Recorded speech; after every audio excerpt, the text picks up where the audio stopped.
अस्सलामुअलैकुम वरहमतुल्लाहि वबरकातुहू। नाज़रीन, कुछ हजरात अपनी क़ज़ा नमाज़ें पढ़ रहे होते हैं तो उनका ये सवाल होता है कि हम क़ज़ा नमाज़ें कौन सी नमाज़ों की पढ़ें। यानी फ़ज्र, ज़ुहर, असर, मगरिब, इशा में सिर्फ फ़र्ज़ नमाज़ें ही नहीं होती हैं बल्कि साथ में सुन्नतें भी होती हैं, नफल भी होते हैं और इशा की नमाज़ में वित्र भी होते हैं। तो जब हम क़ज़ा पढ़ें तो इनमें से कौन कौन सी नमाज़ों की क़ज़ा पढ़ी जाएगी और कौन सी नहीं पढ़ी जाएगी, आज की इस वीडियो में हम यही समझेंगे। देखिए, क़ज़ा नमाज सिर्फ फ़र्ज़ और वाजिब नमाज़ों की पढ़ी जाती है।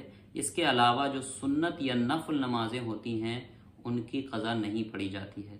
लिहाजा फ़ज्र के अंदर मिसाल के तौर पर आपकी नमाज छूटी हुई है तो आप उसको पढ़ रहे हैं तो सिर्फ आप फ़र्ज़ नमाज की क़ज़ा पढ़ेंगे। हाँ, अगर फ़ज्र की नमाज आप उसी दिन सूरज के निकलने के बाद अगर आप पढ़ रहे हैं तो ज़वाल के वक्त से पहले पहले यानी निस्फ़ नहार से पहले पहले आप उसी दिन अगर फ़ज्र की नमाज़ पढ़ रहे हैं तब तो आप सुन्नत भी पढ़ सकते हैं। लेकिन अगर आप किसी दूसरे दिन फ़ज्र की क़ज़ा पढ़ रहे हैं तो आप सिर्फ फ़र्ज़ की क़ज़ा पढ़ेंगे। ऐसे ही ज़ुहर में सिर्फ जो 4 रकत फ़र्ज़ होते हैं उन्हीं की क़ज़ा पढ़ेंगे। इसी तरह असर में भी सिर्फ फ़र्ज़ की क़ज़ा पढ़ी जाएगी। मगरिब में भी 3 रकत जो फ़र्ज़ नमाज होती है सिर्फ उन्हीं की क़ज़ा आप पढ़ेंगे।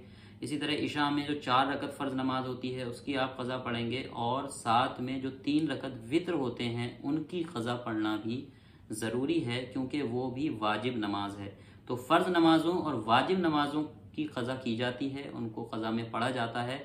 सुन्नत नमाजें और नफल नमाजें जो हैं उनकी क़ज़ा नहीं होती है। उनको आप अगर वक्त में अदा करते हैं तब तो अदा किया जाता है, लेकिन वक्त गुजरने के बाद अगर आप उस नमाज की क़ज़ा पढ़ रहे हैं तो उनकी क़ज़ा नहीं पढ़ी जाती।